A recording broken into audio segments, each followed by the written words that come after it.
स्वागत है आप लोगों का एक और नए ब्लॉग में। जैसा कि आप लोग मेरे बारे में जानते हैं, मैं उत्तर प्रदेश के महाराजगंज जिले का मूल निवासी हूं। मेरे प्यारे दोस्तों, मेरे प्यारे साथियों, आज मैं आप लोगों को अपने गांव के बगल में जो लक्ष्मीपुर देवरवा है उसका एक टोला है, लालपुर छावनी के नाम पर प्रसिद्ध है। मेरे साथियों, यहाँ पर आज़ादी के पहले से यहाँ पर इस छावनी पर जो है अंग्रेज लोग रहा करते थे और वे अंग्रेज 360 गांवों की हुकूमत अपने सीरदार या सीलवार जिसको लोग कहते हैं उसके माध्यम से चलाया करते थे। साथियों, जिसको सीरदार बोलते हैं, सीरदार का मतलब ये होता है कि ऐसा व्यक्ति जिसके पास खुद की खेती न हो और वह दूसरों की खेती को पट्टे पर ले करके जो खेती करता है, ऐसे व्यक्ति को सीरदार या सीलवार कहा जाता था। तो वे अंग्रेज लोग लक्ष्मीपुर देवरवा के किसी व्यक्ति को सीरदार या सीलवार जिसको बोलते हैं उसको नियुक्त करके उन लोगों ने रखा था। और जो लोग खेती नहीं कर पाते थे और खेती न कर पाने की वजह से वे गवर्नमेंट को टैक्स पे नहीं कर पाते थे, तो उनको डर लगा रहता था कि इस प्रकार की खेती को करने से क्या फायदा।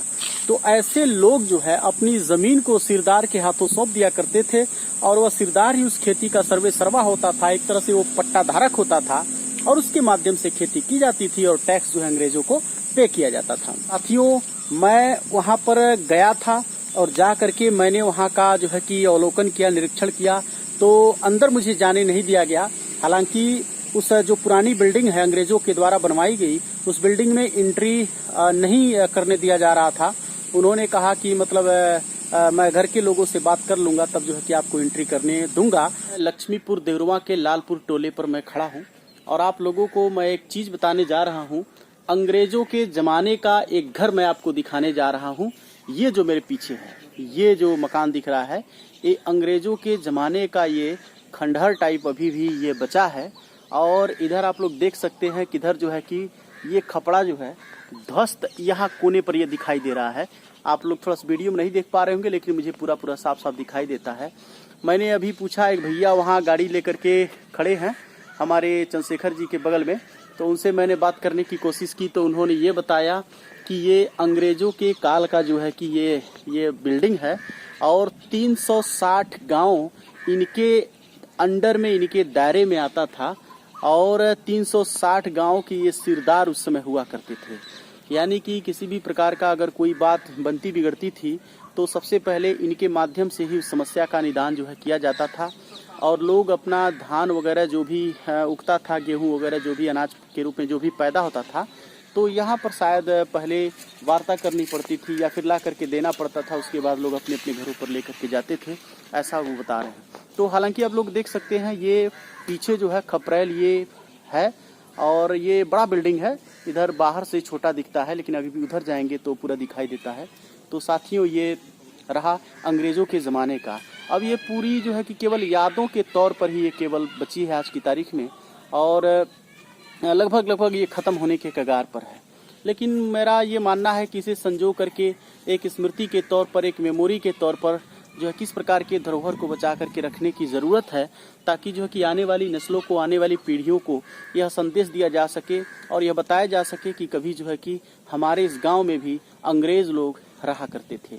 तो साथियों, खैर ठीक है, छोटा सा एक वीडियो मैंने शूट की है। फिर मैं जो है कि आप लोगों को अब जंगल की तरफ लेकर के चलता हूँ। साथियों, क्यों इस दीवार के पीछे जो अंग्रेजों के ज़माने का यह जो है बिल्डिंग है, यहाँ मैं खड़ा हूँ और आप लोगों को मैं दिखाने की कोशिश कर रहा हूँ कि ये जो दीवार है यह बहुत पतली ईंटों से बनाया गया है।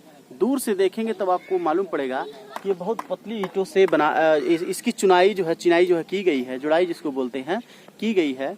और यह मिट्टी नहीं है, इसके अंदर मिट्टी नहीं है, इसके अंदर जो है कि सुर्खी चूना है और सुर्खी चूना से इसकी जुड़ाई जो है की गई है। और बगल में भी कुछ ईंटें हैं, यहाँ से ऐसे आप देख सकते हैं। जो आज की जो ईंटें हैं, उन आज की ईंटों से ये काफ़ी पतली हैं और जो है कि लंबा भी है और पतला होने की वजह से ये काफ़ी अच्छा दिखता है, जैसा कि आप लोग देख सकते हैं। यहाँ बगल में ये नए ईंट हैं जो वर्तमान में जो इस समय भट्ठे पर निकाले जाते हैं, वो ईंट हैं। लेकिन ये ईंटें जो हैं अंग्रेज़ों के ज़माने का है और आज भी ये दिखता है। आप लोग खुद देख सकते हैं ये पतली पतली ईंटें जो है दिखाई दे रही हैं। तो काफ़ी पुराना है। आइए हमारे चाचा लोग हैं, भैया लोग हैं, जरा इनसे मैं इस बारे में पूछता हूँ, बात करता हूँ, देखते हैं क्या बता पाते हैं।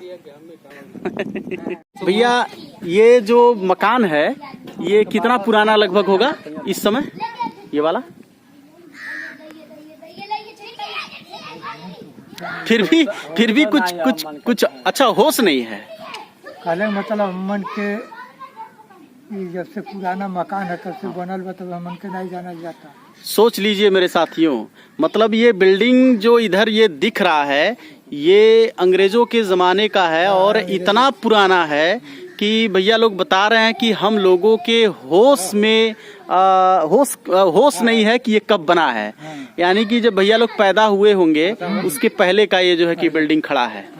तो साथियों अच्छा, और खपड़े का घर है। अच्छा। तो और क्या क्या यहाँ होता था? यहाँ क्या होता था जैसे? अच्छा, खेती गृहस्थी। अच्छा। तो कितने लोग लगभग उस समय रहे होंगे जो अंग्रेजों के समय में जो यहाँ नौकरी किया करते थे और जो है कि अन्य गांव में फैले थे? अब अंग्रेज के जमाना में कुछ नहीं जाने जो अपने होश में कहले मतलब 5 ठो 6 ठो हरवाह रहता है। सिरवार रहता है। हालांकि 10 आदमी बराबर है। हाँ, तो अच्छा सिरवार का मतलब जो खेती जिनके अंडर में होती थी, इसका मतलब यही है। तो वो लोग क्या करते थे, जैसे खेती कराते थे या यहाँ सिरवार जो खेती कराते हैं। अच्छा, खेती कराते थे उस समय अंग्रेज में। तो जो सिरवार थे वो अभी जिंदा है कि मतलब उनकी मृत्यु हो गई? जिंदा है। पिताजी मर गए उनके उनका। अच्छा, तो लड़के लोग उस समय देखे थे पूरा? अच्छा, तो लड़के लोग यही कहीं रहते हैं? अच्छा, छावनी पर रहते हैं। अच्छा, यही। अच्छा।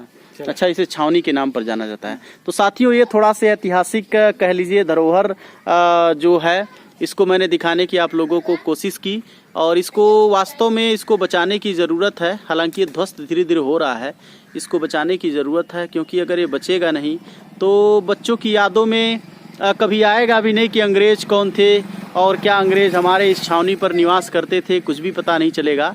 तो साथियों ये छोटा सा वीडियो मैंने आप लोगों को दिखाने की कोशिश की। धन्यवाद।